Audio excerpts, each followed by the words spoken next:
চট্টগ্রামের লোহাগাড়া উপজেলার আমিরাবাদ ইউনিয়নের পুরান ভিউসি অবস্থিত দারুস-সোফা বালক বালিকা হিফজ মাদ্রাসার হিফজ সমাপ্তকারী ছাত্রদের মাঝে দস্তারবন্দি ও দোয়া মাহফিল অনুষ্ঠিত হয়েছে। শনিবার ২৭শে ডিসেম্বর সকালে উপজেলার মাদ্রাসার রুমে আয়োজিত এই অনুষ্ঠানে ৮ জন পবিত্র কোরআন হেফজ সম্পন্নকারী শিক্ষার্থীদের মাথায় পাগড়ি পরিয়ে সম্মাননা প্রদান করা হয়। আব্দুল শুকুর সাহেব হুজুরের হাত থেকে মাল্য গ্রহণ করবে। উক্ত অনুষ্ঠানে সমদিয়া মাদ্রাসার সদরে মোহতামিম মাওলানা আমিনুল্লাহ সভাপতিত্বে অনুষ্ঠানে প্রধান অতিথি হিসেবে উপস্থিত ছিলেন আদুনগর ইসলামিয়া কামিল মাদ্রাসার উপাধ্যক্ষ মাওলানা ওসমান গনি। এতে বিশেষ অতিথি হিসেবে উপস্থিত ছিলেন সুকছড়ি রহমানিয়া মাদ্রাসার সুপার নাজির হোসেন।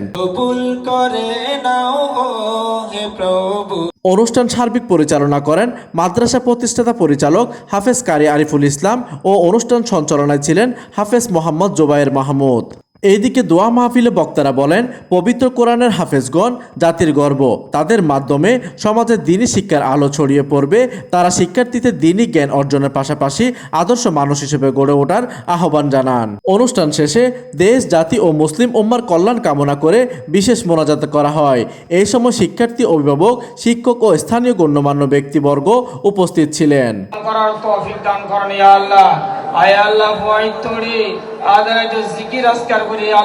লোহাগাড়া প্রতিনিধির তথ্য ও পাঠানো চিত্রে ডেস্ক নিউজ, দিগন্তের বার্তা 24, চট্টগ্রাম।